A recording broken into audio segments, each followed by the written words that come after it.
En Brower trabajamos en la calidad desde el desarrollo.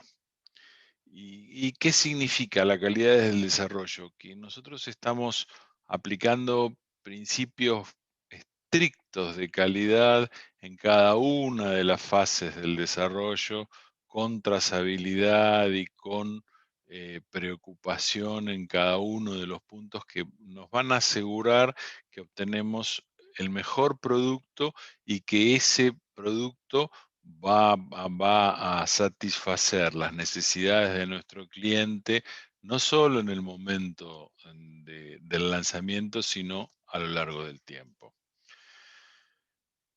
Pimobendan es una molécula que se ha transformado en uno de los aliados principales en la terapéutica cardiológica en los últimos años, básicamente para el tratamiento de la insuficiencia cardíaca congestiva canina, ya sea causada por insuficiencia de las válvulas atrioventriculares o por la cardiomiopatía dilatada. Y en particular, incluye desde hace relativamente pocos años el tratamiento preclínico de esta última patología. Es decir, se ha demostrado que con el uso del Pimobendan en un diagnóstico precoz, obtenemos una mejor calidad de vida y una prolongación de la vida en los animales que sufren esta dolencia incurable y de relativamente mal pronóstico. ¿Y cuál es el problema y por qué tenemos que hablar en calidades del desarrollo? El Pimobendan es una droga difícil. La verdad no es fácil, como muchas otras, pero esta en particular. Básicamente porque presenta polimorfismo. ¿Qué es el polimorfismo? El polimorfismo se define como es una propiedad química que tienen las sustancias sólidas que son capaces de existir en distintas formas cristalinas. A ver, nosotros un sólido podemos disolverlo o ponerlo en una solución de un solvente, y en la medida en que disminuya la presencia del solvente va a ir formando, va a ir depositándose en cristales. Lo que uno esperaría y lo que se espera en general es que los cristales sean siempre iguales. Pero resulta que cuando tenemos drogas que tienen polimorfos, los cristales no son siempre iguales, tienen distintas formas. Pueden cristalizar en distintas formas, dependiendo de distintas influencias, como puede ser la velocidad de cristalización, la temperatura, la presencia de uno u otro solvente o de una u otra impureza. Y el problema es que cada una de estas formas cristalinas va a tener diferentes propiedades físico-químicas. Se les va a modificar el punto de fusión, lo cual no es muy grave, solamente dificulta a veces la identificación de la sustancia. Pero sí es muy importante que se les va a modificar la solubilidad. La solubilidad afecta la velocidad de disolución del fármaco y por tanto va a afectar la biodisponibilidad del fármaco en el organismo. Por eso es que es tan importante cuando uno trabaja con drogas polimorfas como Pimobendan, asegurarse que está trabajando con el polimorfo que presenta la mayor solubilidad, porque la solubilidad es la que va a garantizar que en la disolución del comprimido, del medicamento en el estómago y en su llegada al duodeno, se permita una buena absorción y una buena biodisponibilidad de esta droga. Pero además, el Pimobendan tiene baja solubilidad en agua. O sea, es un polimorfo, con lo que tengo que tener mucho cuidado con el cristal, con la forma cristalina que elijo. Pero además, tiene baja solubilidad. Lo que quiere decir que la disolución, por mejor que sea, va a ser escasa, lo cual va a afectar a la absorción del principio activo. La disolución no es sencilla y si elegimos un polimorfo que presente una ligera disminución de la solubilidad, prácticamente no vamos a tener absorción. ¿Qué tenemos cómo podemos trabajar para aplicar, para aplicar criterios de calidad ante esta situación? Hay dos caminos que nosotros hemos aplicado aplicamos en todos nuestros desarrollos, pero en este en particular. Por un lado, y los dos son del desarrollo galénico, es decir, de la fase del desarrollo en la que uno estudia cómo va a conformar una forma farmacéutica y qué tipo de producto va a liberar al mercado. En primer lugar, desarrollo de proveedores. Desarrollo de proveedores, ¿por qué? Porque tenemos que elegir proveedores que nos garanticen el mejor polimorfo, el polimorfo más soluble y que además esa garantía sea de que el abastecimiento va a ser constante en el tiempo. Es decir, tenemos que trabajar con lo que se llama Drug Master File o es maestro de droga, que son proveedores que nos van a justamente garantizar la constancia en la provisión del pimovendán en exactamente el mismo polimorfo. Es decir, tenemos que asegurar que el principio activo adquirido cumpla con las especificaciones definidas sin cambiar de polimorfo, para lo cual es necesario una búsqueda intensa, un nivel de auditoría importante, probar distintos orígenes, encontrar el proveedor que realmente nos satisface, establecer un acuerdo de calidad con ellos y entonces empezar a trabajar en nuestro desarrollo. La otra vertiente es el diseño de la formulación. Los comprimidos de pimovendán, como es una molécula de tan baja solubilidad, son necesariamente comprimidos grandes. ¿Por qué? Porque tienen que tener una gran cantidad de excipientes que separen las partículas del pimovendán en forma homogénea en todo el tamaño de ese comprimido y que se disuelvan con rapidez garantizando la dispersión del pimovendán y la disolución del comprimido en una forma rápida y homogénea. Estamos hablando de comprimidos que tienen que disolverse, tienen que llegar a disolverse al 80%, el 80% del pimovendán tiene que encontrarse en la solución en aproximadamente 15 minutos. Eso hace que el pimovendán sea sea necesario tener un comprimido de gran tamaño. Hoy charlaba con una colega que me hablaba de una pastillota. Sí, es una pastillota, pero es importante. Un comprimido pequeño, lo más probable es que pase de largo. Lo más probable es que no se disuelva adecuadamente, que no distribuya el pimovendán en una gran superficie y al no distribuir el pimovendán en una gran superficie no va a estar garantizada su absorción. Y bueno, para que esa dispersión de las partículas, de las moléculas de pimovendán sea pareja en un gran volumen de un comprimido de gran tamaño, es necesario tener un proceso de elaboración validado que asegure la homogeneidad de la distribución del principio activo en cada una de las fracciones del comprimido.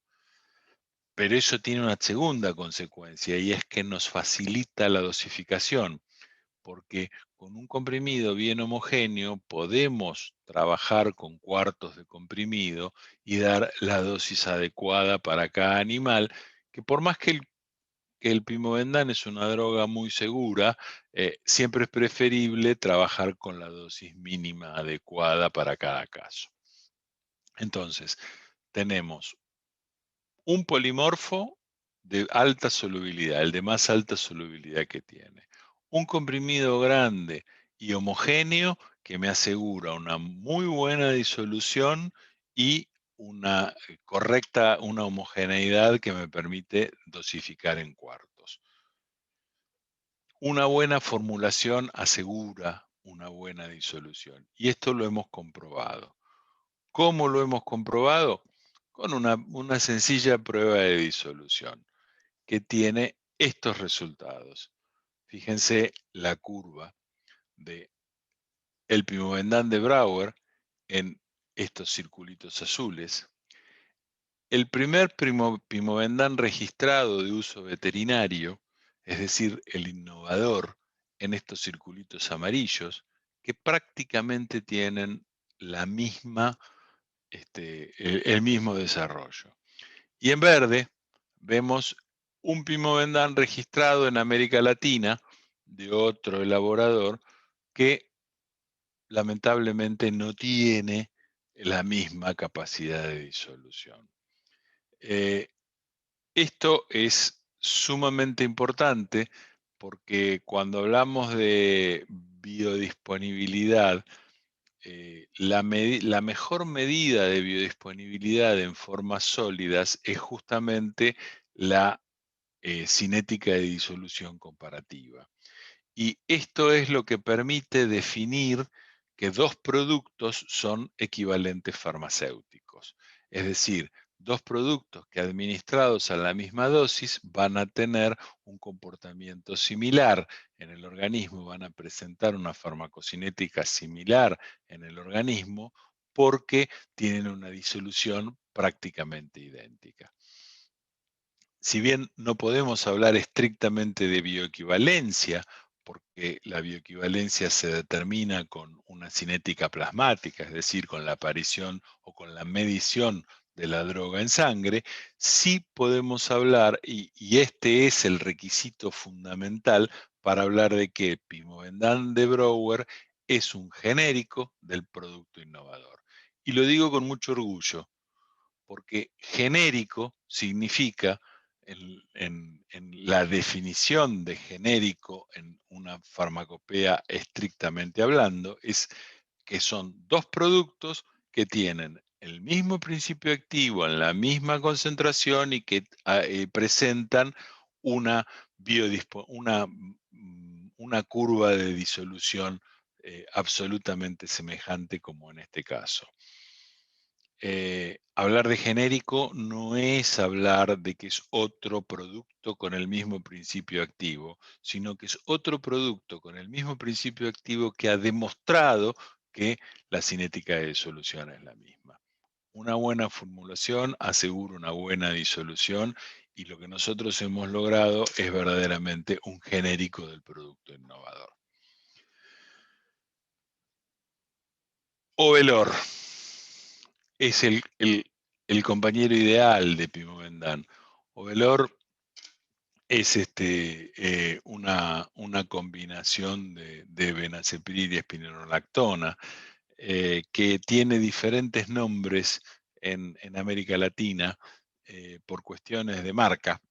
Ovelor es la marca registrada en Colombia, en Argentina se llama Pragma. Y tanto pimovendán como Ovelor o Pragma no están todavía registrados, están en fase de registro en muchos de nuestros países,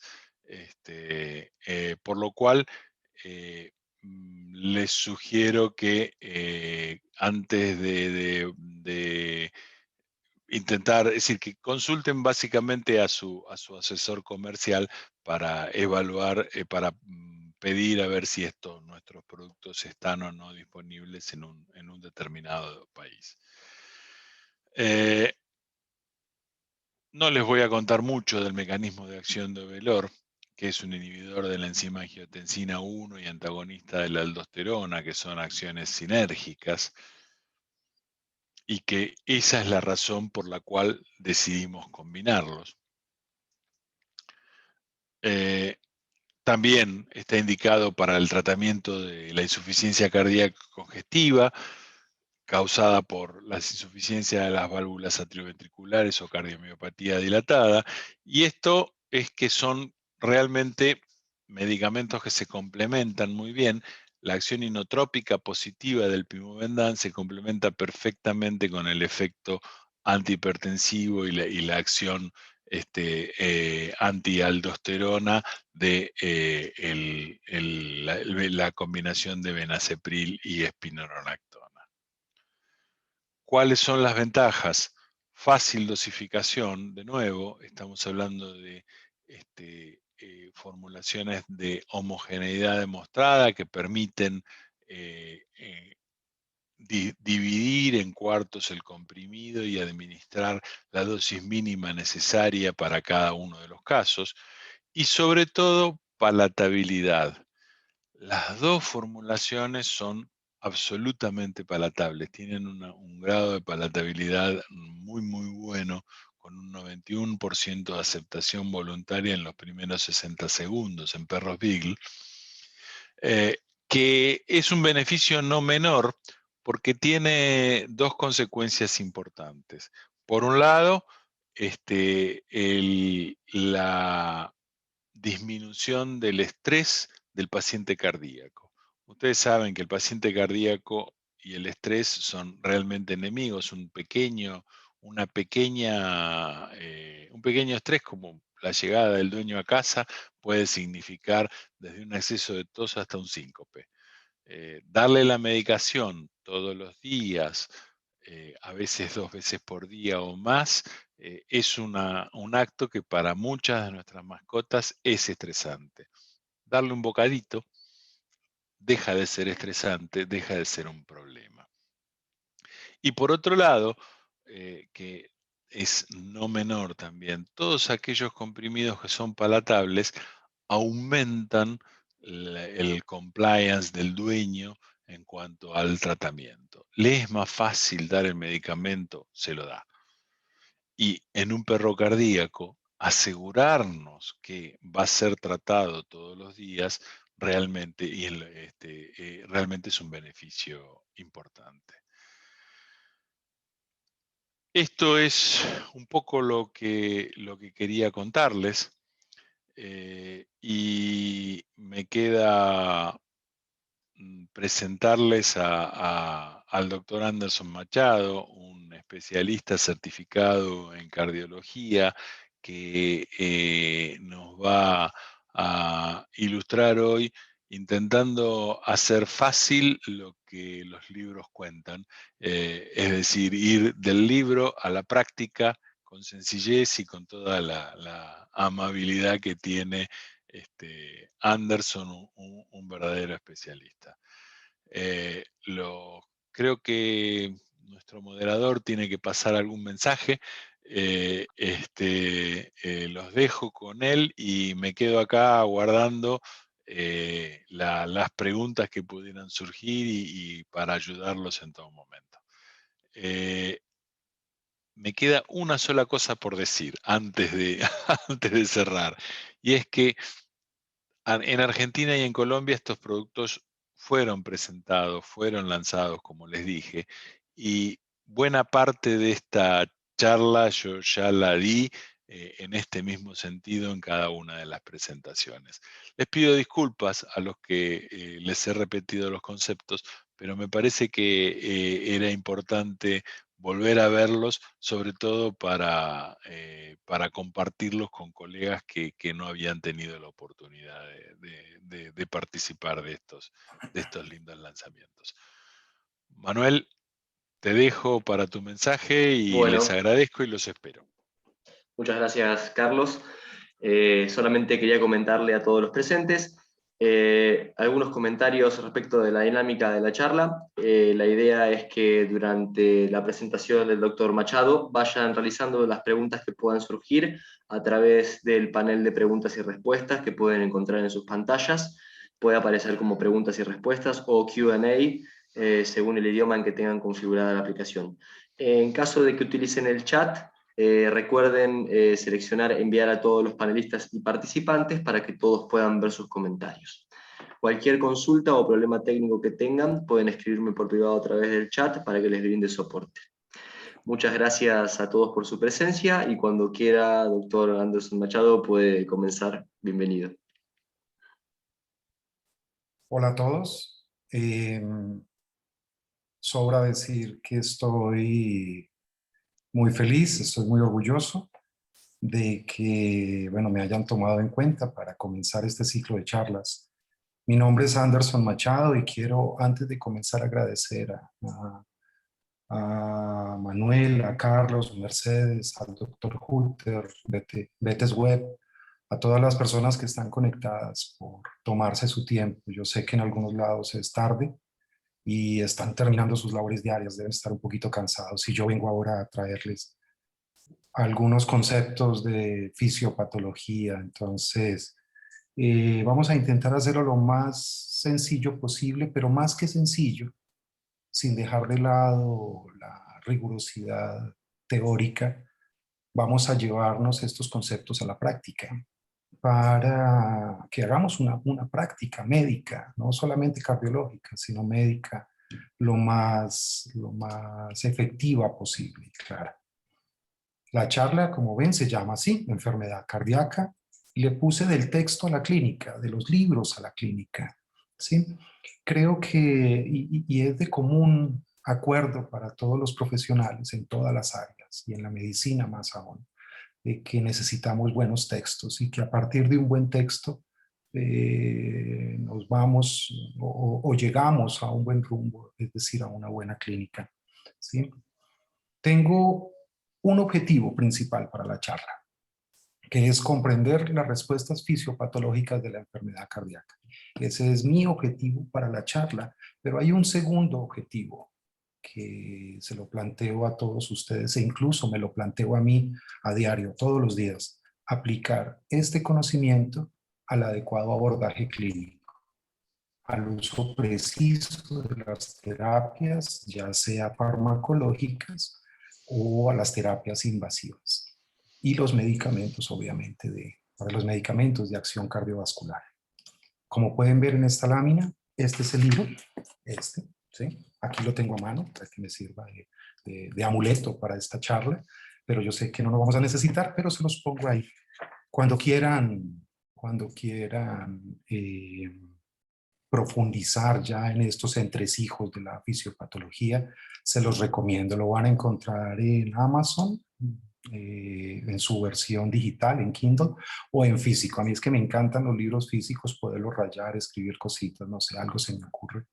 Y alguno que otro dibujito, incluso hasta colorear las láminas que aparecen ahí. Se los recomiendo. Cuando tengan chance, métanse y búsquenlo. Van a ver lo enriquecedor y sabroso que es el libro. Pero bueno, pasemos ahora sí a la charla.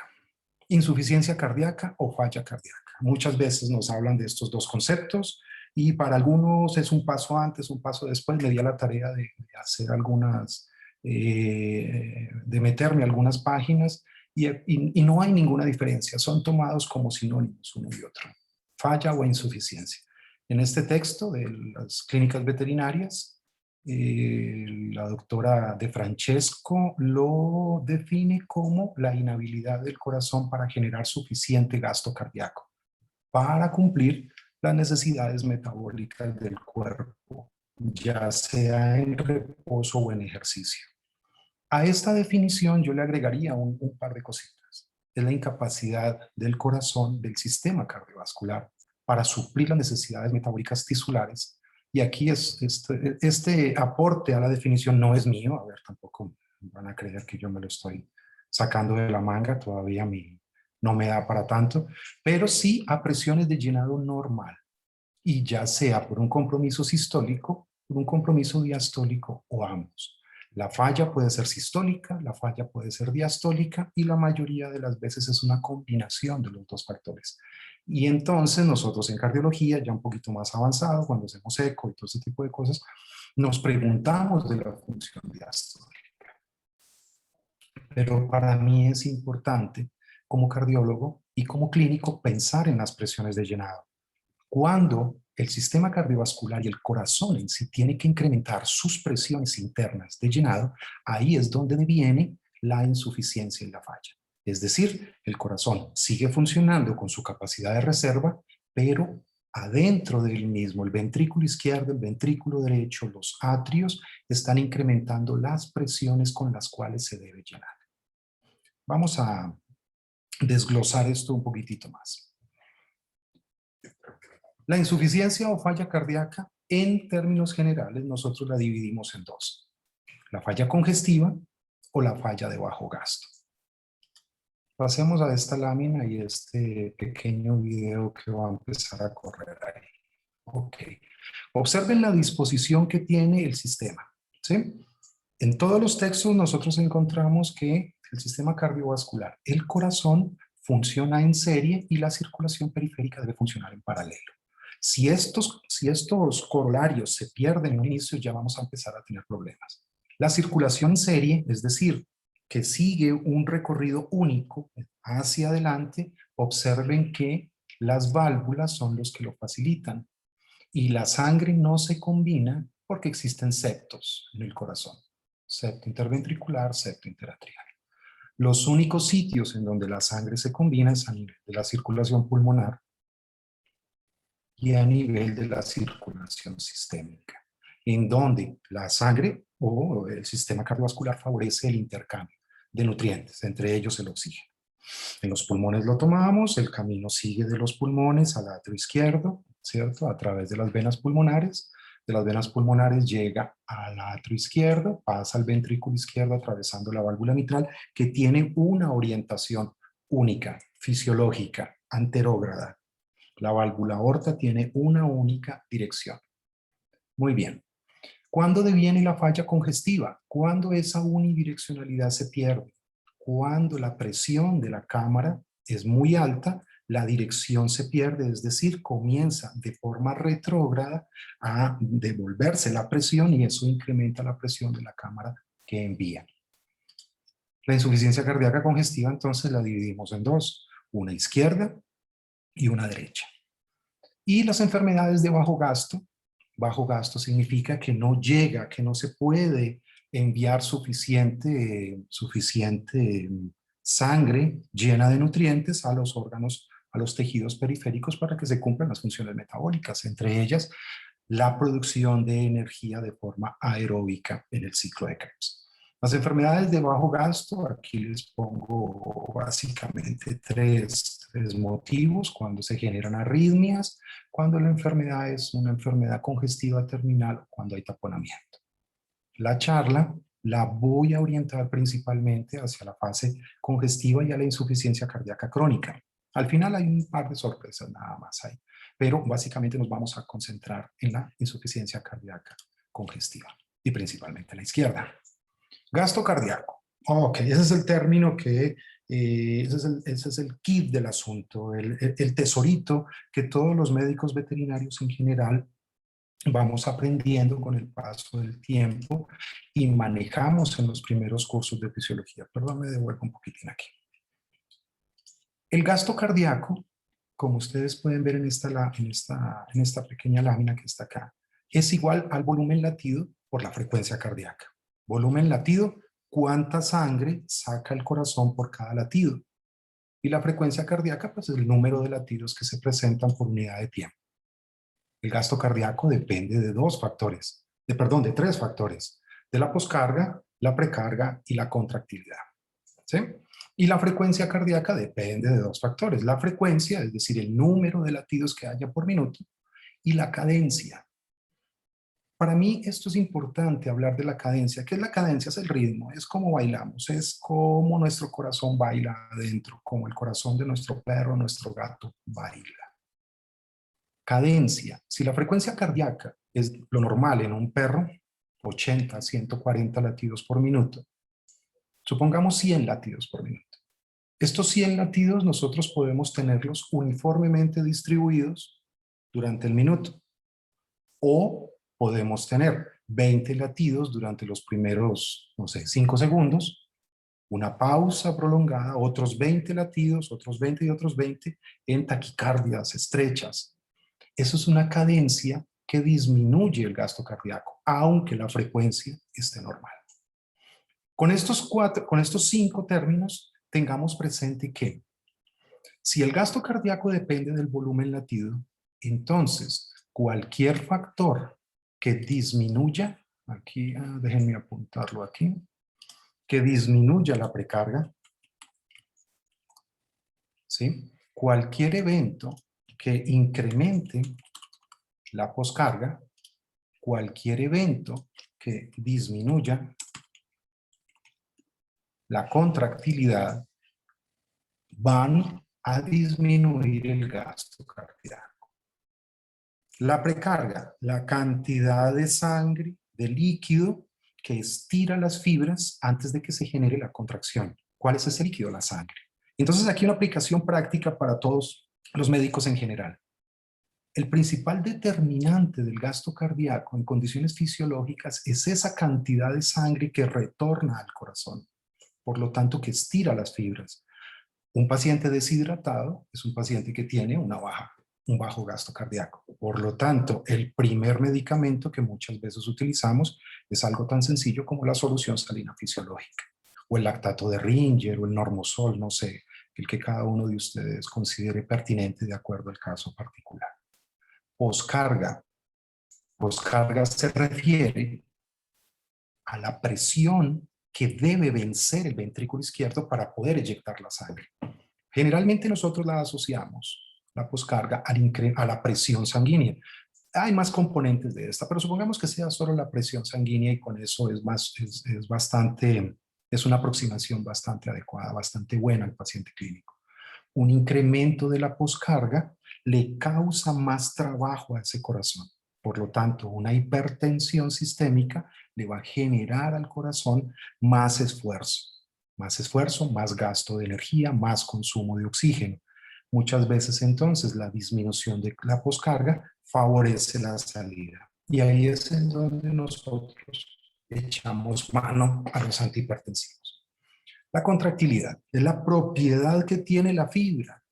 Y esas propiedades de contracción la da su contenido, cómo está formado el músculo, la cantidad de actina, de miosina, de proteínas estructurales, la cantidad de fibroblastos, de tejido que está alrededor. Todo esto se combina para una adecuada contractilidad.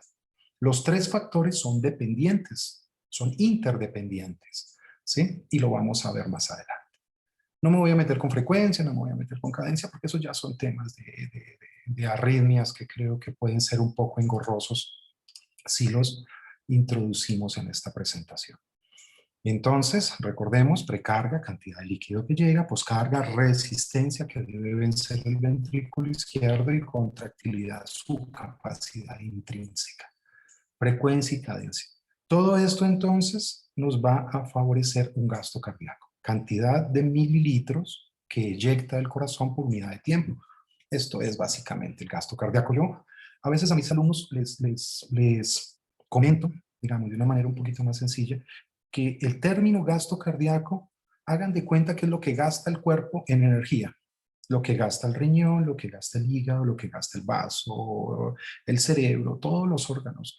¿Cuánto gasta de energía cada uno de esos órganos? Y esa sumatoria es la que debe aportar el sistema cardiovascular. Por eso lo denominamos gasto cardíaco. Muy bien. Perdón, me voy a devolver un momento y vamos aquí con cadencia.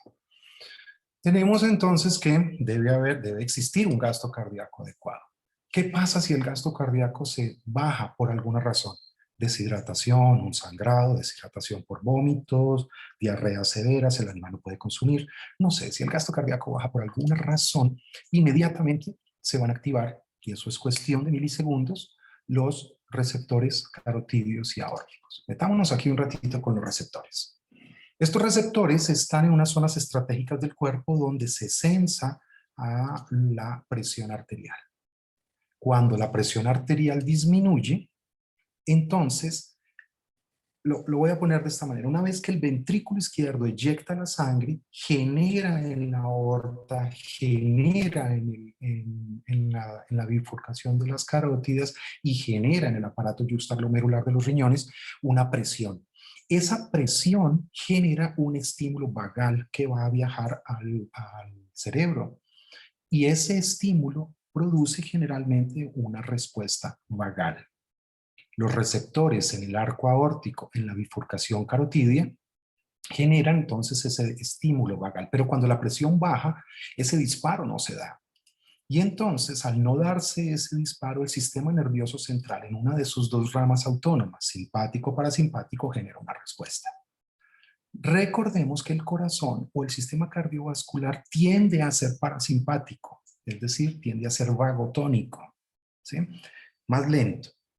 Yo lo pongo de esta manera, es como una máquina. Entre más lenta pueda ser y su eficiencia sea mejor, más tiempo dura.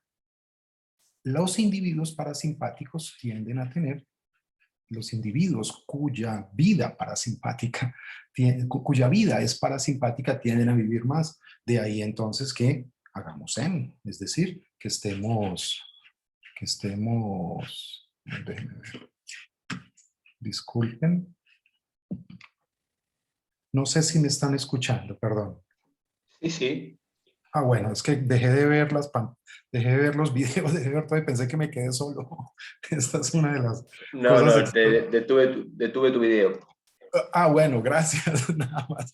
Voy a necesitar como que alguien me parpadee de frente para no sentirme solo. No, está bien.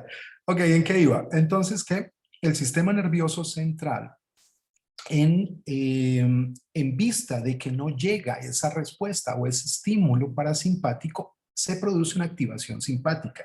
La activación simpática eleva la resistencia vascular periférica y eleva el gasto cardíaco y por lo tanto eleva la presión arterial. ¿Sí? Muy bien. Devolvámonos al cuadro que llevábamos en principio. Se activaron los receptores aórticos y carotídeos y por tanto vamos a tener entonces una activación simpática. ¿Qué pasa con la activación simpática? Muy bien. En este cuadrito que está aquí lo voy a resumir bastante rápido. El estímulo simpático a través de la liberación de norepinefrina estimula los receptores beta adrenérgicos a nivel cardíaco principalmente, lo cual va a generar un estímulo cronotrópico, incrementa la frecuencia, un estímulo dromotrópico, es decir, el estímulo viaja más rápido a través de las fibras, y un estímulo inotropo positivo, genera más fuerza de contracción. La vía vagal entonces hace lo contrario a través del estímulo muscarínico, disminuye el cronotropismo, el dromotropismo y el inotropismo. Y a nivel periférico, muy importante, el estímulo simpático estimula los receptores alfa adrenérgicos, lo cual incrementa el tono, mientras que el estímulo parasimpático, mediando liberación de acetilcolina, entonces va a generar lo contrario, una disminución del tono. Una vez que se activa el sistema simpático, ya nosotros lo hemos visto y lo vemos constantemente en nuestros pacientes, se produce entonces un aumento en general de la presión sanguínea. Vamos un momento con la presión sanguínea. Aquí tengo dos videos, voy a detener este del PET-MAP. No, voy a detener primero este que está aquí.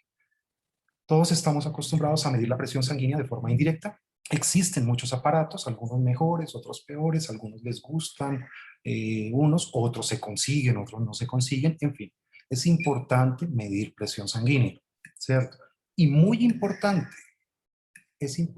lo más importante de la presión es poder medir la presión media, porque la presión media es la que definimos como la presión de perfusión, es decir, la presión a la cual la sangre le llega a los tejidos periféricos.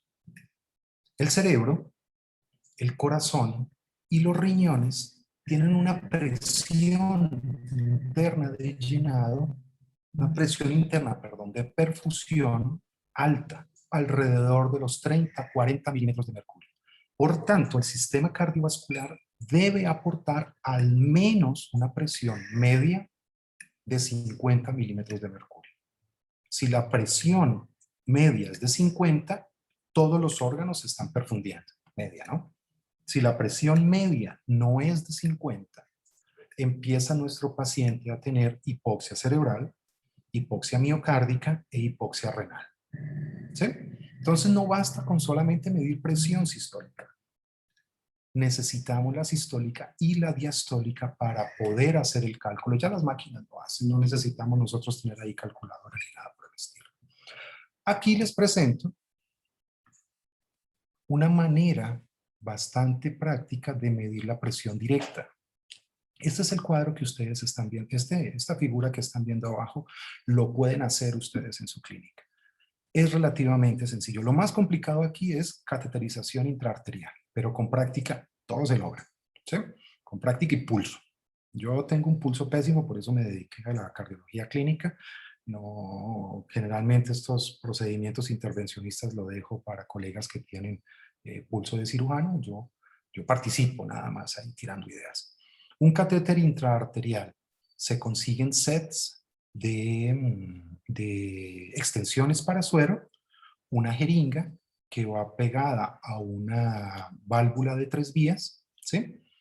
Y observen aquí el video que tengo arriba, voy a ponerlo a circular.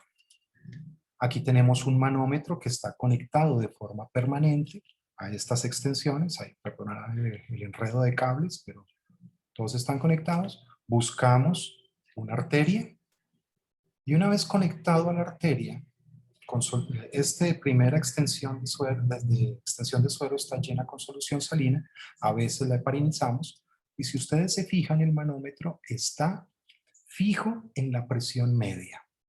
Aquí estamos haciendo una medición de presión de forma directa y estamos midiendo la presión media, no la sistólica, no la diastólica, sino la media.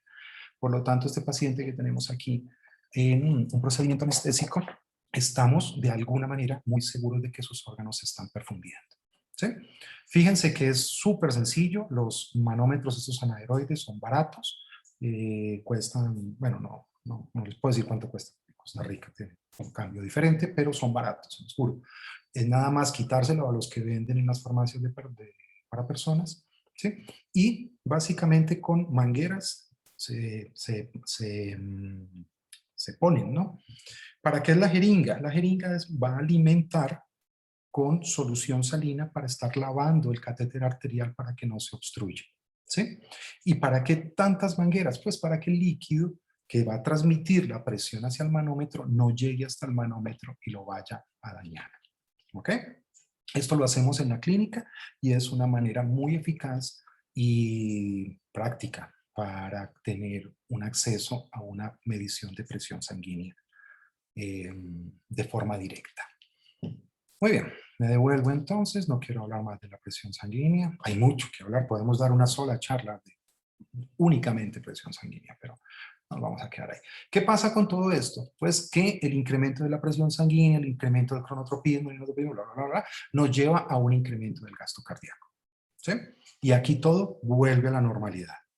Nada más que estamos ante la presencia de una activación simpática. Si el gasto cardíaco continúa disminuido, pues ya se activan entonces una serie de mecanismos un poco más crónicos. Estos fueron los mecanismos agudos. Empieza a haber entonces una activación simpática permanente. La activación simpática produce taquicardia permanente. Un tip práctico. Un paciente, aunque tenga un soplo, si está con una arritmia sinusal respiratoria, esta arritmia es básicamente vagotónica, tiene un sistema compensado. Entonces es común que nos llegue a la clínica un paciente, les voy a poner un ejemplo, nos llega un French Poodle tosedor, gordo, auscultamos y tenemos un soplo. Y a veces queda la duda en el clínico, wow, tiene un soplo y tiene tos, wow, tiene un edema de pulmón, pero lo auscultamos y escuchamos una arritmia sinusal respiratoria. Esa tos no es de origen cardiogénico.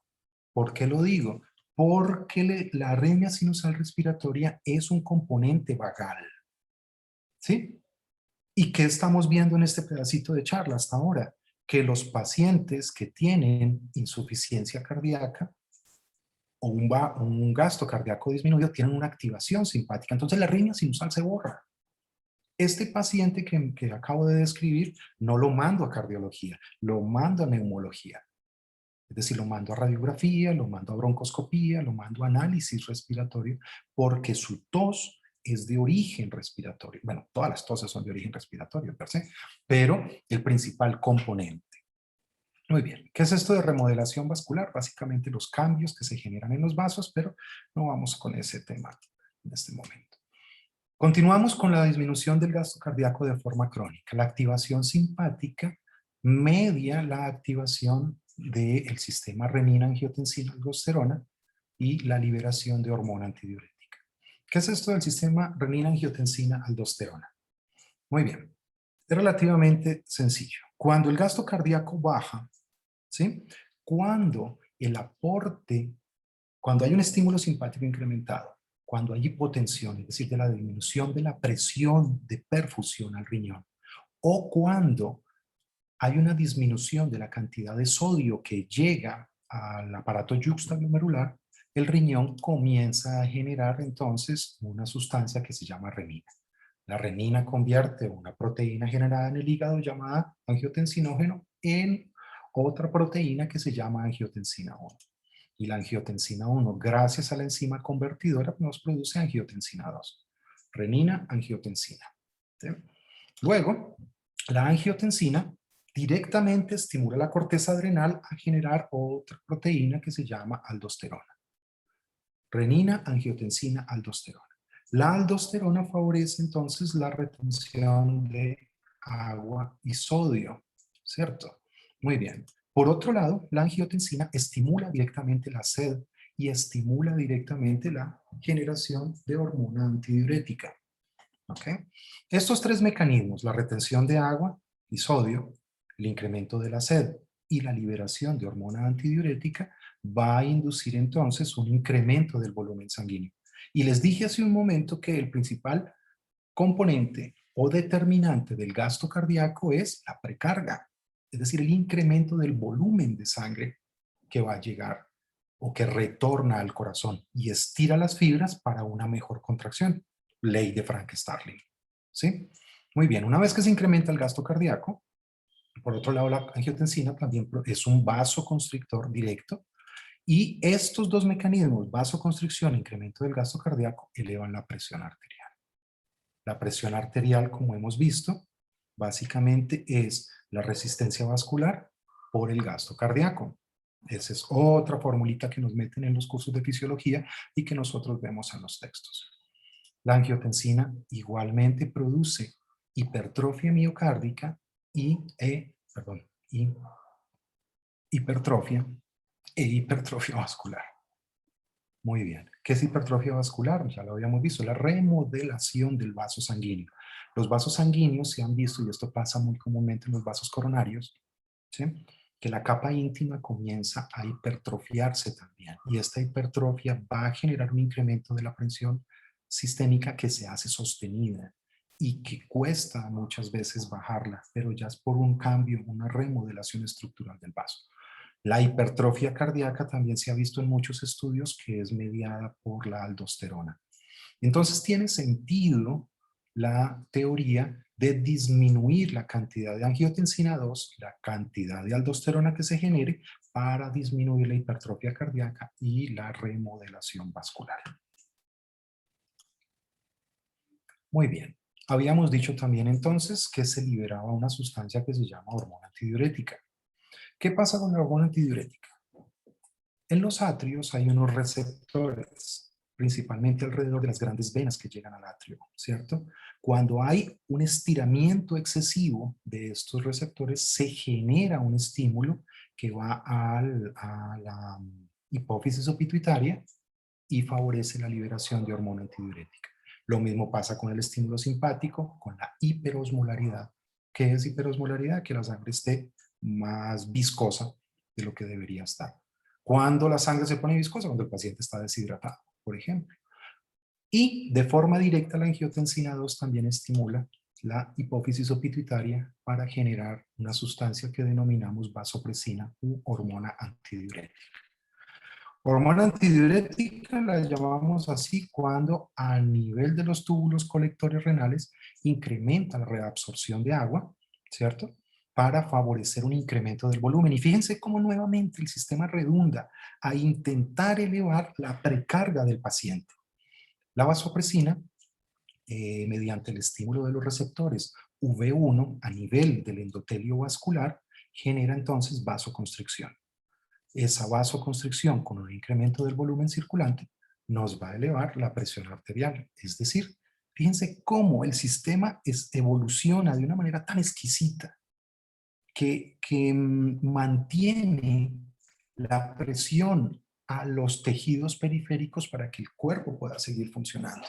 A pesar de que el corazón nos esté fallando, cuando tenemos una disminución del volumen circulante, cuando las necesidades metabólicas de los tejidos se incrementan, todos nuestros sistemas, como decimos en Colombia, se amangualan para mantener la presión media, para que nuestro cerebro siga pensando, para que nuestros riñones sigan funcionando y nuestro miocardio se pueda seguir contrayendo. Muy bien. Salgámonos de aquí de la ADH y volvamos al cuadro que teníamos antes. Habíamos hablado entonces liberación de ADH, liberación o activación del sistema renina-angiotensina-aldosterona. Libera la angiotensina, se retiene agua, ya esto lo pusimos. Muy bien. Y por último, tenemos aquí, en el caso, estamos hablando de una enfermedad crónica que va con el tiempo. Ya la aguda la libramos hace un momentito. ¿Qué pasa con la remodelación cardíaca? ¿Y qué es esto de remodelación cardíaca de lo que tanto nos hablan los libros y escuchamos por ahí? Ese es el mantra. Y es que el perro tiene el corazón remodelado. Pero ¿qué significa remodelación? Y aquí eso es un concepto muy interesante y en el cual se está investigando mucho, principalmente en medicina humana.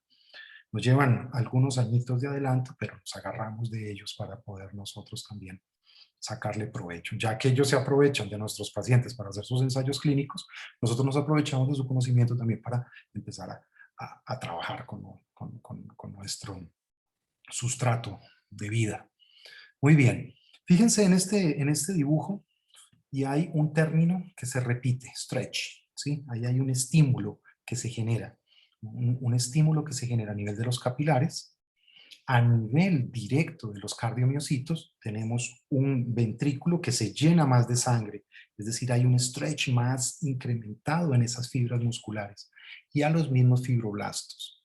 Cuando eso pasa, los fibroblastos comienzan a producir, a generar unas proteínas de crecimiento fibroblástico y se genera fibrosis, fibrosis a nivel del tejido que está alrededor de las células de contracción, es decir, los cardiomiocitos. Los cardiomiocitos, cuando tienen este estímulo en su citoesqueleto, van a favorecer o se genera un estímulo a nivel nuclear que empieza a favorecer la reproducción de las sarcómeras. ¿En serio o en paralelo? Ya lo vamos a ver. Y los capilares, mediando la liberación de endotelina, se produce todavía más vasoconstricción a nivel coronario. Muy bien. Este estímulo, el estímulo de estiramiento, y de ahí la importancia de empezar a tratar nuestros pacientes desde temprano, de cuando clasificamos a nuestros pacientes como B2 según el ACVIM, ¿sí? Desafortunadamente a veces los pacientes nos llegan tarde. Se escucha el soplo, pero se lo deja pasar porque como no tiene síntomas, esperemos a que se sintomatice el perro para empezar a tratar. No. En el momento de que se escucha el soplo, ese es el momento justo para hacer valoración. Yo digo valoración, es decir, ver qué está pasando. ¿El soplo de dónde viene? ¿Mitral? ¿Tricuspidio? ¿Es una congénita? ¿Será una obstrucción? El soplo no se trata per se, porque el soplo es un ruido, ¿cierto? Los ruidos no se tratan. Yo no voy a los rápidos aquí en Costa Rica a tratar el ruido, porque eso es lo que genera emoción, es el ruido, ahí está, punto. Lo que nosotros intentamos tratar es la enfermedad en sí. Entonces, en el primer momento en que nosotros en clínica percibimos el soplo, ya tenemos entonces una pérdida de esa direccionalidad que tiene la sangre, ¿cierto? O tal vez se está mezclando, no sé, se pierde esa direccionalidad. Por lo tanto, la presión en la cámara que está enviando está siendo incrementada. Ahí hay un stretch, está estirando la cámara. Ese estiramiento de cámara es lo que va a empezar a generar los procesos de remodelación microscópica. No esperemos a que haya la remodelación macro, que tengamos una radiografía con el corazón así, sino es en el paciente B2, un paciente asintomático, cuando tenemos que empezar a actuar. Y las guías americanas y europeas se cansan de repetirnos y han salido magníficos estudios que estaría encantado de compartir con todos ustedes en caso de que los requieran, donde se justifica el tratamiento de los pacientes desde temprano. No tarde, temprano. Muy bien, esta sobrecarga, este estiramiento, dependiendo si se genera este estiramiento al final del llenado o durante el inicio de la contracción, nos va a generar entonces una sobrecarga de presión o una sobrecarga de volumen, con la consecuente hipertrofia. Y ya los libros nos lo dicen, que el paciente puede tener una hipertrofia excéntrica, una hipertrofia concéntrica, que hay un incremento de las sarcómeras en serie, en paralelo, bla, bla, bla, dependiendo de todo lo que llegue ahí. Pero más importante que esto es este cuadro que estamos viendo en este caso. Observen cómo una célula hipertrofiada no es que esté grande y ya, feliz. No es un gimnasta, un levantador de pesas, en donde entre más masa muscular, pues puede que levante más, a menos que ese cambio de masa muscular sea por medios farmacológicos únicamente. En el corazón, es la célula miocárdica comienza a perder elementos importantes para su contracción. Fíjense cómo en este cuadro en esta figura que les estoy mostrando, cómo disminuye la densidad de las bombas sodio-potasio, es decir, la que intercambian el sodio-potasio ATPase. Disminuye la cantidad de intercambiadores sodio-calcio y disminuye también la densidad del retículo sarcoplásmico, que es el que retiene el calcio. En términos generales, cuando se da la hipertrofia, hay más calcio dentro de la célula. Y este calcio va a generar un daño o un incremento, va a hacer que las fibras sean más rígidas porque está contraída. Pero más importante que esto, el incremento del calcio dentro de la célula va a activar los procesos que van a llevar a la apoptosis celular, es decir, a la muerte celular programada. Y las células, los cardiomiocitos, empiezan a morir y son reemplazados por tejido fibroso que pierde capacidad de contracción. Y aquí entonces empieza un corazón no solamente a estar estirado, consumiendo mucho oxígeno, con un estímulo nuclear que está generando una serie de proteínas de forma desordenada, sino que se pierden proteínas esenciales para la contracción y la contractilidad comienza a disminuir. Aquí es donde nosotros empezamos a echar mano del timovenda como herramienta farmacológica, pero tratarlo antes, tratarlo en estadios tempranos a los pacientes nos va a permitir que esta remodelación microscópica se dé. Y para mí, desde mi punto de vista como cardiólogo, es muy importante evitar llegar a este punto. Por eso la insistencia de tratar a nuestros pacientes cuando los descubrimos temprano. Si entre más temprano se descubra y se detenga todo este proceso de remodelación microscópica, que es más importante que el macroscópico, entonces vamos a tener pacientes con una calidad de vida muchísimo mayor, una mejor calidad de vida y una cantidad de vida muchísimo mayor. Me devuelvo a la remodelación. Cuando la remodelación llega a un punto en el que el corazón cambia, se hacen grandes los atrios, los ventrículos se hacen grandes, ¿sí? Están llenando esas radiografías que a veces vemos con corazones gigantescos. Entonces, ya el gasto cardíaco definitivamente se nos va al suelo y nuestro paciente entonces entra en fases finales de las cuales pronto vendrá la muerte del individuo. Y pues hasta aquí llegó nuestro trabajo como cardiólogo, pero yo quiero llevar al French Poodle, hasta los 18 años, hasta los 17 años. Quiero llevar el Cocker Spaniel hasta los 15, que sería su esperanza de vida. Al Shih Tzu lo quiero llevar hasta los 14, 15, 16 años. Incluso yo he visto, y es probable que ustedes también se asombran cuando les llega un perro de 20. Y uno les dice, no le creo. Y los dueños dicen, le juro, tiene 20 años conmigo. El día que nació mi hijo, que tiene 20 años, compré el perro. Y uno dice, wow, qué increíble lo que hemos llegado los médicos veterinarios.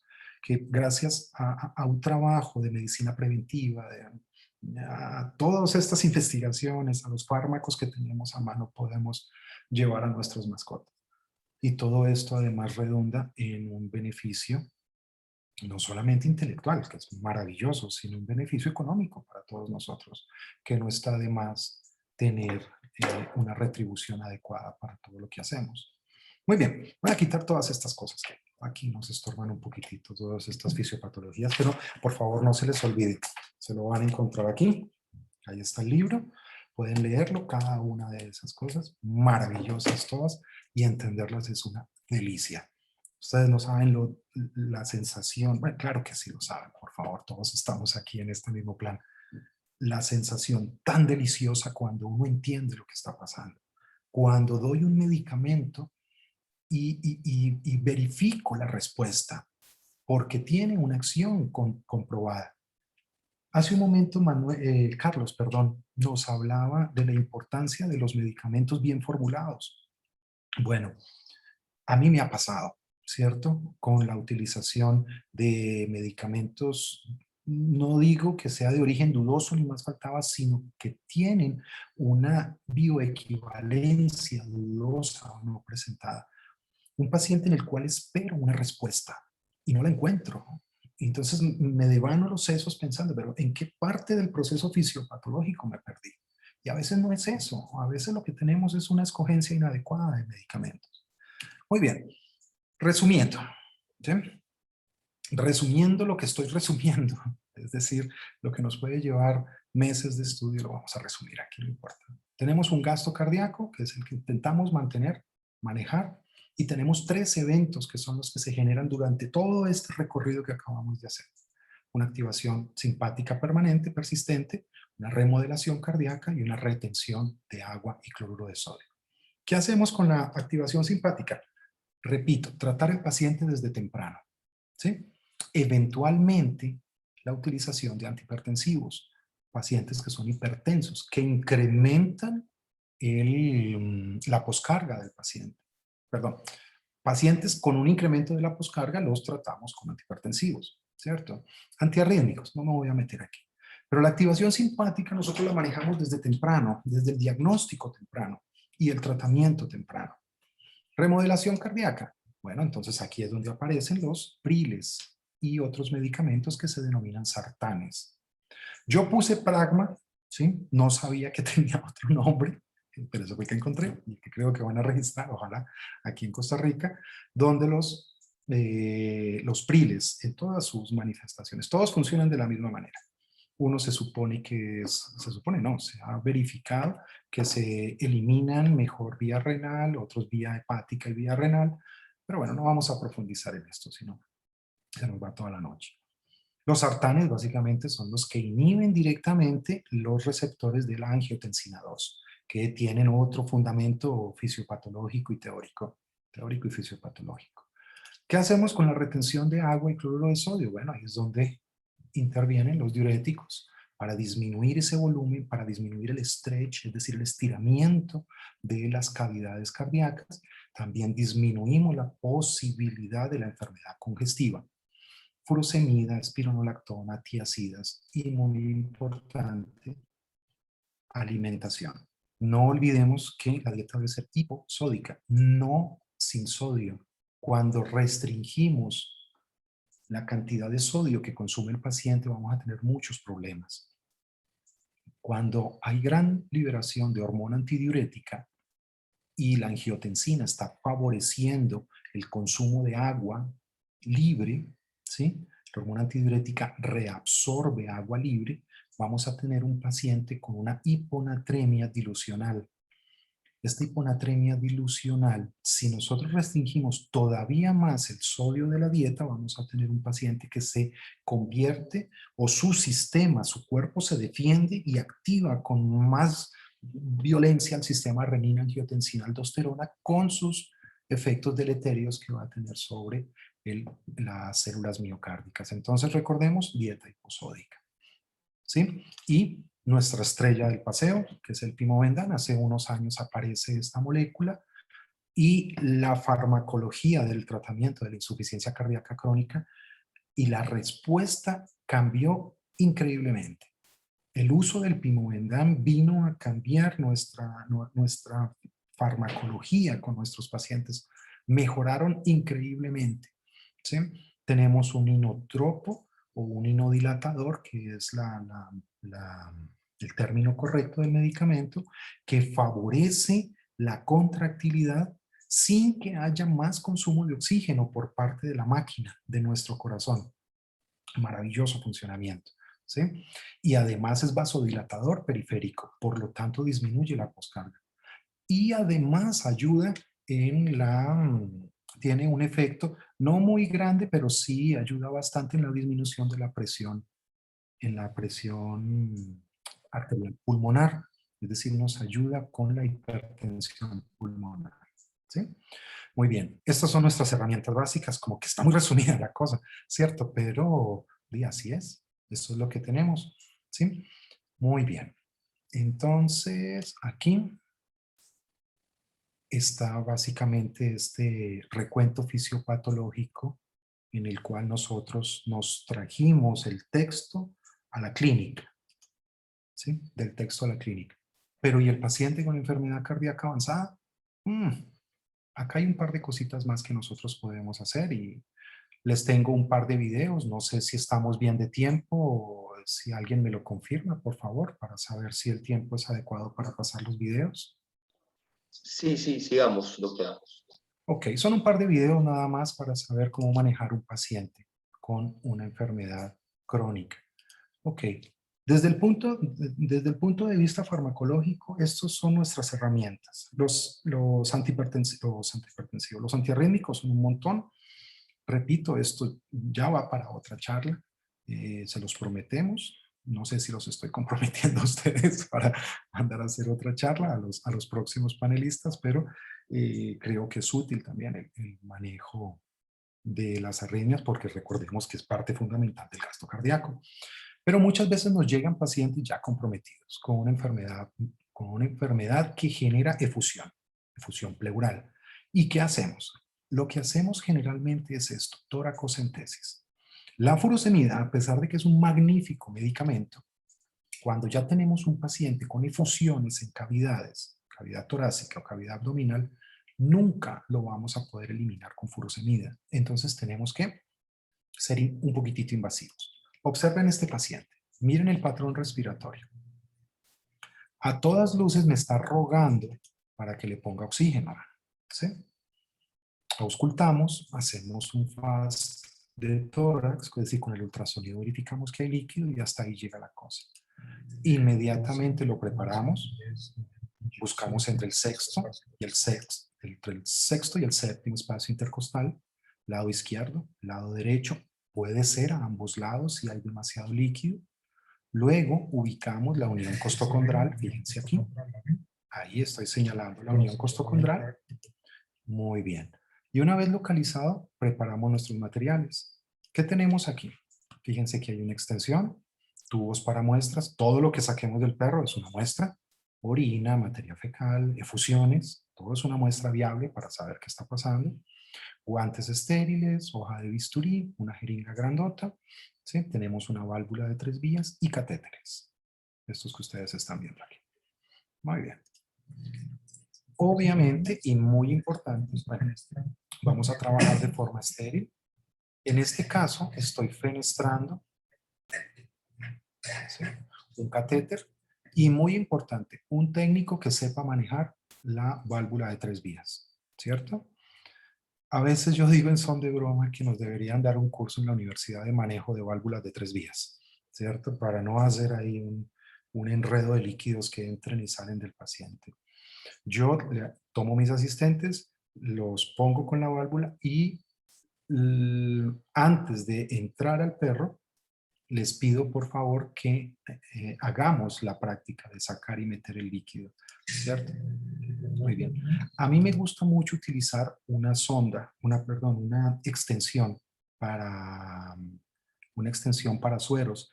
Esto permite que un asistente esté sacando el líquido, yo tengo la aguja dentro del paciente o el catéter y no se mueve. Yo no estoy moviendo porque eso puede causar algo de dolor y que el paciente no nos colabore, ¿sí? Ok, practicamos un poquito con el asistente. Desinfectamos la zona.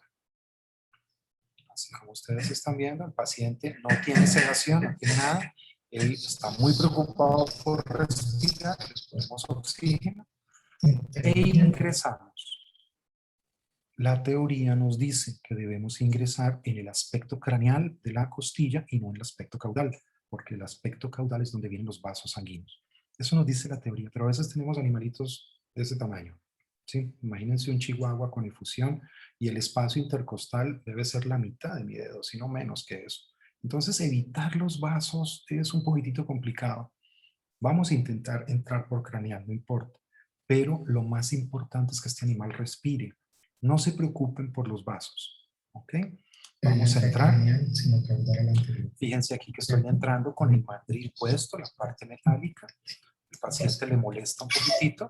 ¿Sí? Nada del otro mundo. Pueden sedarlo, pueden anestesiarlo. Y entramos la parte plástica. Fíjense que no me preocupa si entra aire. Primero porque lo voy a sacar. Y segundo porque eso está lleno de líquido que en el momento en que empiece que lo que le abra una salida, el líquido va a tender a salir y el aire no va a poder entrar. Y drenamos la cavidad. Drenamos todo lo que podamos. Lo sacamos absolutamente todo.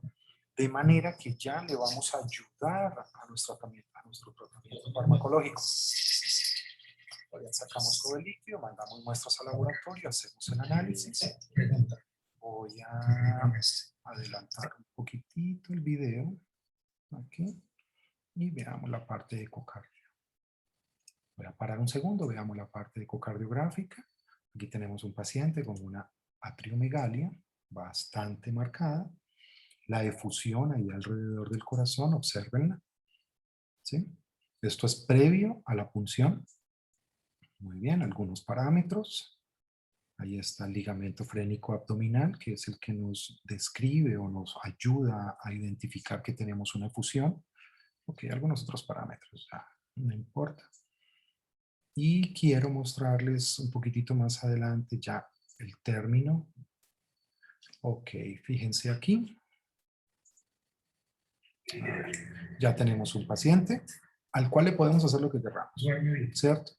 Ya aquí podemos empezar con furosemida, con los medicamentos que necesitamos. Antes de esto, el perro no lo ocupaba. No dependamos de los medicamentos cuando tenemos efusiones. Hay que sacarlas de ahí. Observen el ecocardiograma posterior a la punción. Ya no tenemos líquido y un corazón que está funcionando, por lo menos visualmente, mucho mejor. En gatos, aquí les voy a mostrar una técnica un poquito diferente.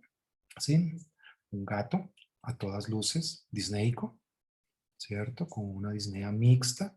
Es raro, bueno, es raro, es, digamos, es terrible ver un gato respirando de esta manera. Ya sabemos que está muy comprometido. Los gatos normalmente no lo manifiestan así cuando la efusión es pobre o poca. Muy bien, tenemos el paciente igual, está consciente. En este caso, vamos a hacer una pequeña perforación en la piel. Podemos utilizar un poquitito de lidocaína antes y con este tipo de sellos de tórax.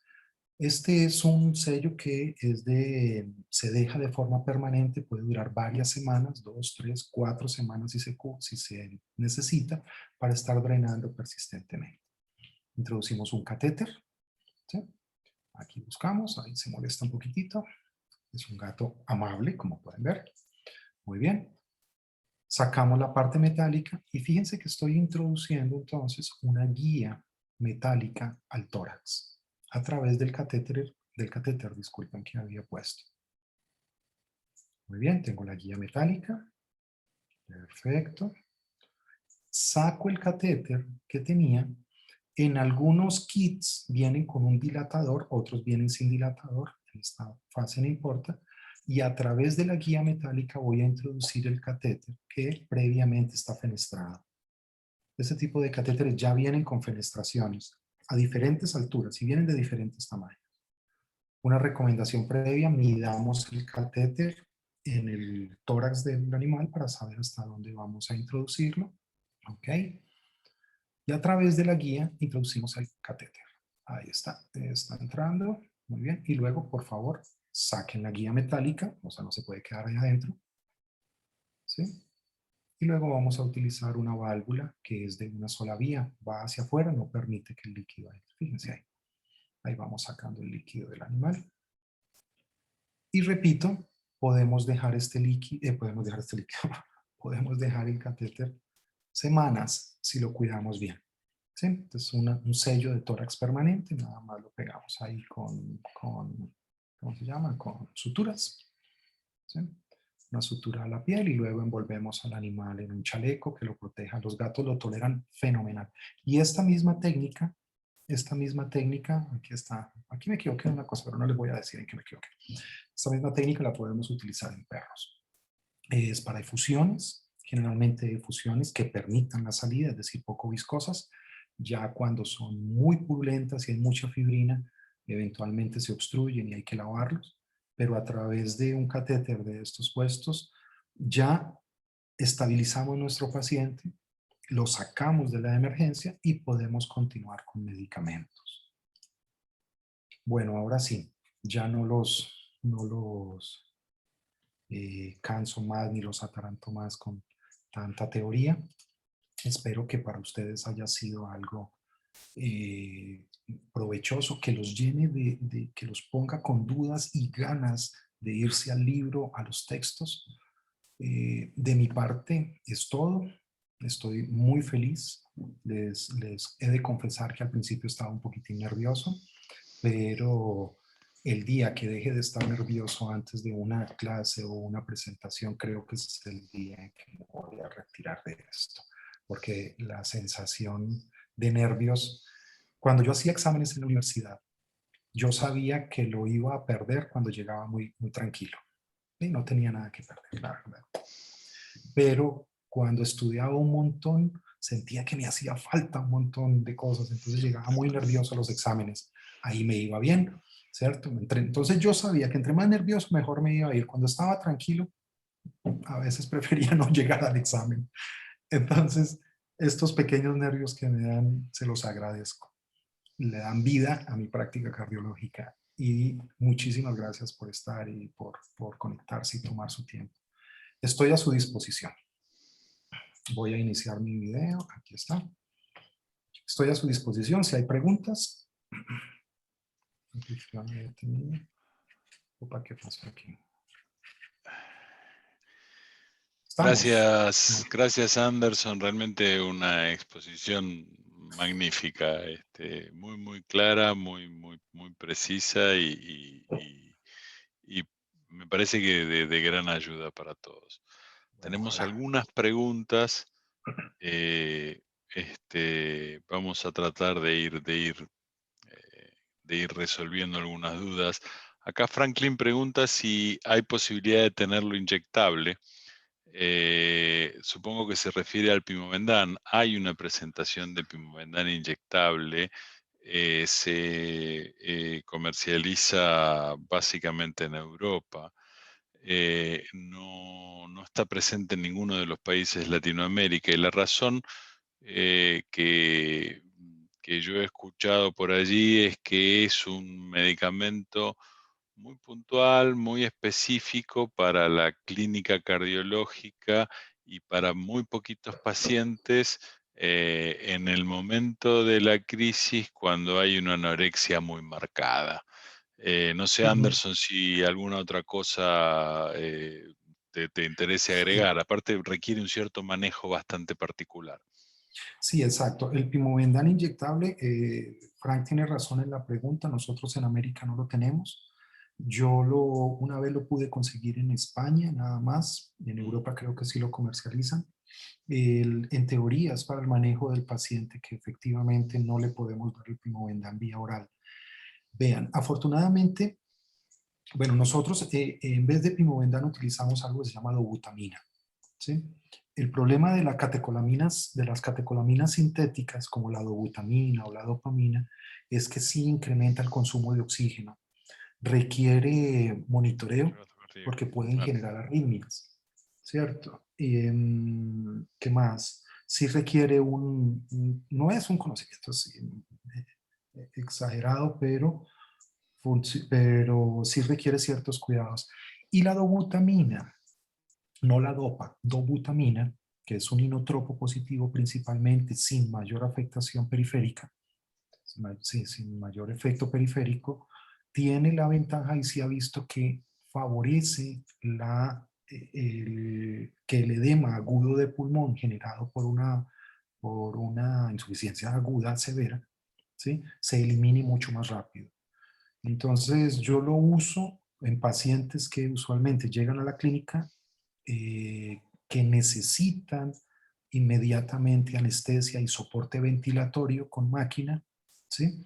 Inmediatamente los ponemos en infusión de dobutamina más furosemida, de forma inyectado en bolo al inicio y en infusión continua después.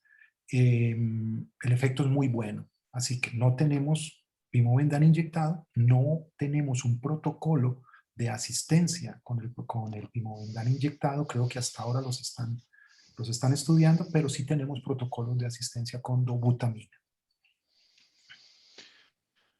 Gracias, Anderson. Acá Edwin pregunta, ¿cuál es la fórmula que usas para calcular la presión arterial media? Para la presión arterial media, vieras que no me sé la fórmula.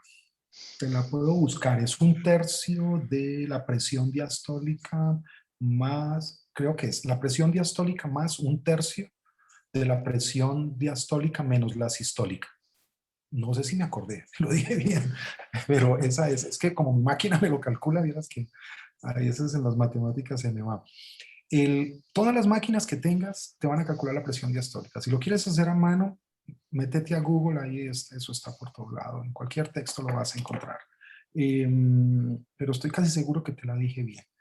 Aquí es muy importante el concepto. Hay un concepto importante. El pulso, que no lo dije hace un momento, el pulso, lo que yo siento en mis arterias, en este caso las metacarpianas, ¿sí?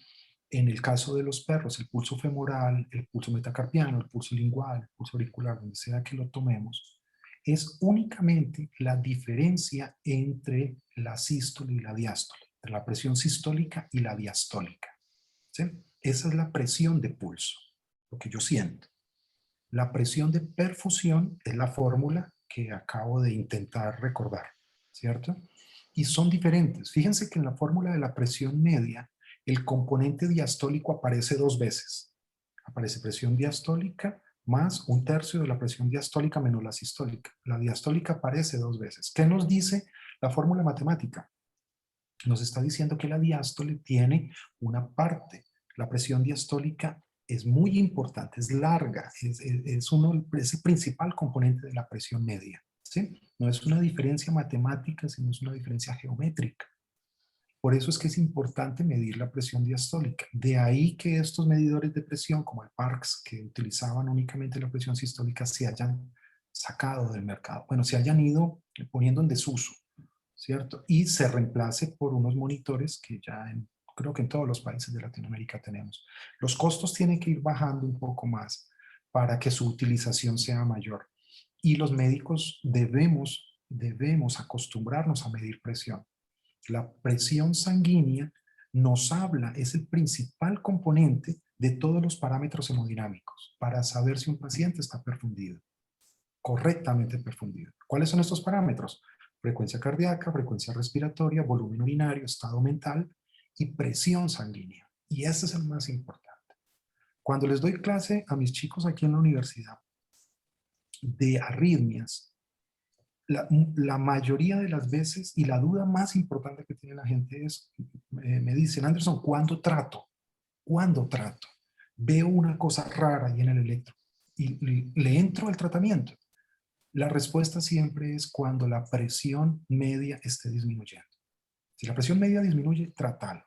Si no está disminuyendo, ¿va? Posición zen, relájate, pide asistencia, vaya a los libros, mire qué arritmia es, no sé, cualquier otra cosa, pero cálmese. Y lo mismo pasa. La presión sanguínea es importante en pacientes nefrópatas, cardiópatas, pacientes que tienen enfermedades endocrinas, diabetes mellitus, feocromocitoma, Cushing.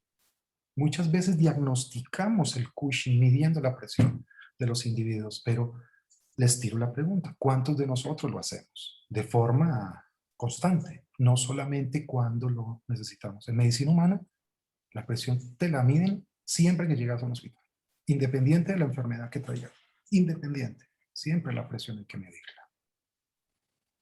Ya me explayé un poco. No, está muy bien. Acá Carlos pregunta, en pacientes seniors mayores de 10 años, ¿es normal la remodelación hipertrófica, descartando enfermedad cardíaca? Uno ve cardiometría de mayor grosor. ¿Es fisiológico? Pregunta. No, sin fallo cardíaco, obviamente. Ok, no, no es fisiológico. El corazón no debe hipertrofiarse. Si hay hipertrofia es porque hay estímulo, ¿sí? Y lo que les decía hace un momento, si hay un estímulo, por ejemplo, si hay una poscarga incrementada, es decir, una presión sanguínea incrementada, ¿cierto? Eso genera una mayor resistencia a la salida. Por lo tanto, hay un estrés, hay un stretch, perdón, un estiramiento de esas células que va a tender a una respuesta.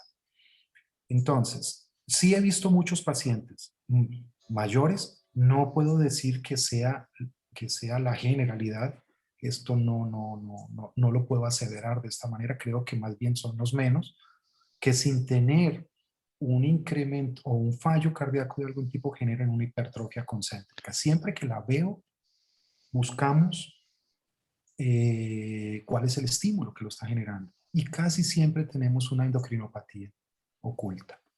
Un caso particular que quisiera así rapidito nombrar.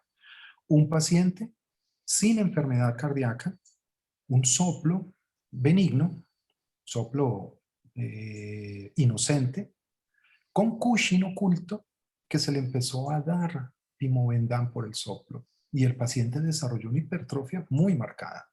Pero son muy raros los pacientes que generan este tipo de cosas porque también es rara la presentación, la combinación de las dos enfermedades. Siempre que hay hipertrofia, hay un estímulo, hay que buscarlo. Ahora, la hipertrofia no necesariamente va a conducir a fallo cardíaco, ¿cierto? Entonces, ahí es donde la perspicacia del clínico entra en juego. Buscamos cuál es el estímulo, si no lo encontramos, ¿qué hacemos? Monitoreo cardiológico, monitoreo de presión sanguínea, perfil general, panel bioquímico, panel hormonal, en fin. Perfecto, gracias. José pregunta, ¿qué ventajas farmacológicas y clínicas tiene el benacepril versus el enalapril? Hasta donde sé, ninguna. Es la misma, funcionan igual, Yo diría lo mismo. ¿cierto? Los dos Funcionan igual. tienen alguna protección renal. Los dos, la única quizá de pequeña desventaja es que el enalapril tiene una menor potencial de absorción, requiere el estómago vacío en la administración. El benacepril es un poquito más amable al respecto, se absorbe más fácilmente, pero Creo que la desde el punto de eliminación vista... también, ¿no? Y la No, eliminación, no, sí, Carlos. No. sí, algo de la eliminación, pero los dos tienen protección, los dos funcionan como protectores renales. Exacto. Y no hay una gran diferencia. La dosis del enalapril es un poquito más baja, la del benacepril un poquito más alta, probablemente por esta pequeña diferencia en eliminación, pero no hay una mayor diferencia farmacológica Sí, creo que en también los los tiempos. El benacepril usualmente se usa cada 24 horas. cada 24 Mientras que horas. el Requiere, enalapril cada es 12. por, claro, es por el mismo problema de la absorción. Requiere, digamos, una administración más, más corta, pero no hay gran diferencia. Exacto. Eh, Acá Humberto pregunta, de lo peligroso que puede de hacer una radiografía en un paciente que sospechamos alguna efusión torácica. ¿Cómo proceder en estos casos? Ok, ¿Suplementamos con oxígeno o hacemos la toracocentesis ante la sospecha y luego la radiografía? exactamente. Usted lo acaba de decir, doctor. El paciente con efusión pleural, independiente del tipo de efusión, pero concentrémonos en la efusión de origen cardiogénico, insuficiencia cardíaca derecha, o un gato con una insuficiencia cardíaca izquierda o derecha, no importa, debe aliviarse antes de cualquier procedimiento diagnóstico. Hay dudas, uno siempre tiene dudas, ¿entro o no entro? ¿Cierto? Voy a punzarle el pulmón, voy a dañar un vaso sanguíneo si no estoy seguro.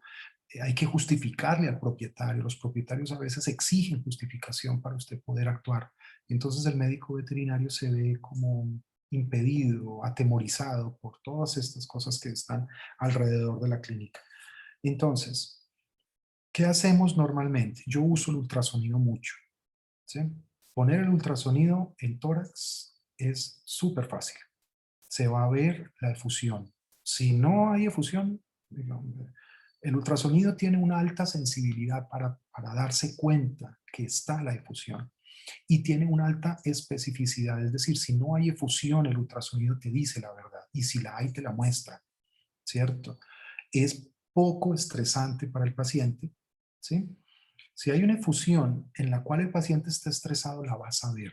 Si es una infusión pequeña, no hay que quitarla. No le quita volumen a la ventilación, entonces no hace falta punzar de carrera, ya podemos tomar radiografía. Pero si el paciente está comprometido respiratoriamente y es por una efusión, la vas a ver con el ultrasonido. Supongamos que no tengamos el ultrasonido, solamente radiografía. Si pueden hacer la radiografía con el paciente de pie o sentado, espectacular. No necesito medir el corazón, no necesito nada más que verificar la posibilidad de fusión. Entonces no posicionen al animal para una radiografía perfecta. Lo que quiero es ver si hay líquido. Si es una máquina que no permite tomar una radiografía lateral en paciente de pie, la toman dorso, no importa. A veces la gente se preocupa que es que tiene que quedar perfecto el paciente. No, porque no voy a medir, nada más quiero verificar si hay líquido o no. No fuerzo al paciente nunca, nunca. Si el paciente quiere estar sentado de lado, lo dejo sentado de lado.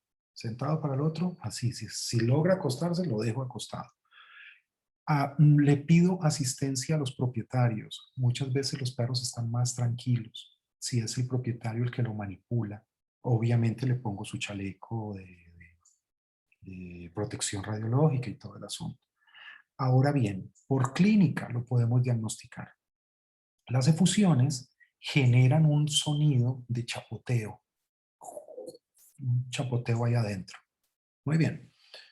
Con el estetoscopio lo podemos identificar. Ahora, si todavía tenemos dudas y sentimos que debemos entrar, preparamos al paciente y punzamos gentilmente. Si hay efusión significativa, apenas atraviesen el músculo y la pleura, es decir, estamos hablando, dependiendo de la masa, del tamaño del animal, medio centímetro, 1 centímetro, centímetro y medio, ya ahí va a empezar a salir el líquido. No podemos entrar y buscarlo. Si no sale, no sale. Punto. Si punzamos pulmón, acuérdense lo que les comenté hace un momento, todo lo que salga del perro es una muestra. Es decir, nos equivocamos. Entro, no salió nada, saco la aguja inmediatamente, ahí tienen una citología. ¿Sí? Entonces, pónganla en una lámina, la mandan al laboratorio o la miden o la miran ustedes si tienen el laboratorio dentro de sus clínicas. No desechen las muestras. No sale líquido, tranquilo, no pasa absolutamente nada. No le vas a dañar nada al perro. Pero si viene con una efusión significativa, en el momento en que pongas la aguja, va a salir. ¿Sí? Bien, te sigo leyendo yo unas preguntas. Claudio Zúñiga pregunta. ¿La sonda que utilizó en el video del gato era un catéter central? ¿Ha usado con más lúmenes? ¿Y de cuántos French utiliza de manera frecuente? Saludos desde Chile. Hola, doctor, un placer, mucho gusto. No, no es un catéter central, este es un catéter es un sello de tórax. Está diseñado para tórax, ¿sí? A la pregunta que estás haciendo, creo que también va por este lado. ¿Puedo usar un catéter central? Claro que puedes usar un catéter central. Son más caros, ¿sí? Precisamente por eso, porque vienen con 1, 2, 3 luces o lúmenes, como les decimos en algunas partes. El tamaño va a depender del tamaño del paciente. Siempre utilizo, acá hay un principio fisiológico muy interesante. No sé si alguno de ustedes ha escuchado la ley de Poiseuille. Mi francés así no es como muy correcto. Ok, esto es una vaina de dinámica de fluidos. Un fluido pasa, digamos, la resistencia al paso del fluido depende de la longitud del vaso y del diámetro del vaso, ¿cierto? Entre más largo sea el tubo por donde está pasando el fluido, hay mayor resistencia. Y entre más estrecho, hay mayor resistencia. Entonces, este concepto de hidrodinámica lo utilizamos también en medicina. Si yo quiero ponerle líquidos a un perro que entra en shock de forma rápida, no puedo utilizar un catéter muy largo porque la resistencia es muy alta. Entonces busco el catéter más corto posible, más ancho posible, ¿cierto? Un catéter yugular, lo más ancho que le quepa al perro y lo más corto posible que no se me salga del vaso, ¿cierto? Si ya quiero es mantener un paciente con una terapia de poco volumen, o decir constante, pues utilizo catéteres largos, muy cortos. Lo mismo pasa en el tórax. Si yo necesito sacar el líquido rápido, no puedo utilizar un catéter demasiado largo porque la resistencia es muy alta. Entonces busco los catéteres más cortos posibles y más anchos posibles, ¿sí? No hay una tabla de tallas con respecto a los French. Esto es algo que se va aprendiendo durante la práctica. ¿Puedes usar un catéter yugular? Sí, siempre y cuando, si el catéter viene fenestrado, hay que procurar que las fenestraciones estén dentro. Los catéteres yugulares no vienen fenestrados usualmente, que esa es una incomodidad a la hora de estar drenando la cavidad torácica. Miren, yo he utilizado incluso traqueotubos como sellos de tórax, ¿sí? Antes de que llegaran estos sellos al mercado o tuviéramos acceso a los sellos grandes, utilizábamos incluso tubos de traqueotomía, traqueotubos, tubos traqueales, y los introducíamos de manera invasiva dentro del paciente. Ahí en algún día podemos hacer una charla de técnicas invasivas para drenar la cavidad torácica. Hay los tubos, los sellos de humanos funcionan fenomenal. Lo que pasa es que esos son grandotes y son muy gruesos a veces para nuestros pacientes. Pero hay marcas comerciales que tienen unos sellos gruesos, cortitos para los animales. Bueno, creo que dado lo avanzado hay muchas preguntas, pero vamos a suspenderlo Si me en algunos permite, de los... Sí, sí, ¿me permites? Anderson, por favor. Sí. Y Manuel, el moderador, ¿tú me permites un momentito para escribir mi correo electrónico aquí? Si alguien tiene Sí, preguntas, me las Lo absolutamente. mismo. permíteme para poner mi teléfono y ¿cómo se llama? Mi Sí, correo ¿querés electrónico. compartirlo en el chat? Creo que lo Permíteme. puedes poner en el chat, Anderson, directamente. Es que Sí. vieras que no puedo porque, no sé, tengo como Ah, bloqueada. perdón. Creo que fui yo. A ver, ahora. Manuel no quiere que yo No, presente esto. no. No, Creo mentira, que... estoy molestando. Mi pantalla está compartida, es que eso es lo que no estoy seguro. No, no, tu pantalla no está compartida.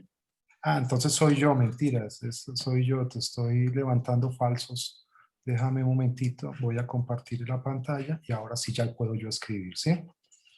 Y Perfecto. déjame, reproduzco. ¿Ves? Te estaba levantando falsos aquí.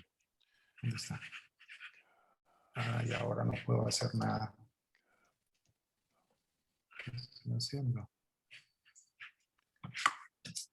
Se me cerró la presentación. No sé si tienes... Si Pero ya si quito. querés, podés escribirlo en el chat. También es Bueno, igualmente déjame ver. rápido. Sí. Aquí está el chat. ¿Dónde está el chat? Ya lo vi. Voy a escribir aquí en el chat para todos, para, a ver, panelistas y participantes. Mi correo es betmachado11@gmail.com. Ahí está. O 506 8840 3789 con un más adelante. Ese es a El través teléfono. ¿cómo se llama? De WhatsApp. Manden las preguntas, yo con mucho gusto ahí poquito a poco los voy las voy contestando. Y si quieren información, artículos, con muchísimo gusto, les repito, estaría encantado de proporcionar o de compartirlos. También tienen disponible el mail capacitación@brower.com.ar, que ya lo escribí también en el chat como para que lo tengan. Me resta agradecerle a Anderson y a todos los participantes. Latinoamérica es grande y tenemos diferencias horarias. Para algunos debe ser hora de cenar, para otros ya es hora de irnos a la cama. Muchísimas gracias por todo, Anderson, especialmente a ti, y a todos un fuerte abrazo desde Argentina. Nos estamos viendo en las próximas semanas. Tenemos 19 de estas charlas, me van a haber repetido, lo lamento, pero bueno, realmente es un placer poder estar con ustedes y compartir con tantos colegas tanto conocimiento que tenemos dando vuelta en nuestra amada profesión. Claro Buenas que sí, muchas noches gracias. y que tengan buen fin de semana por adelantado. Cuídense. Muchas gracias. Buenas noches a todos. Buenas noches.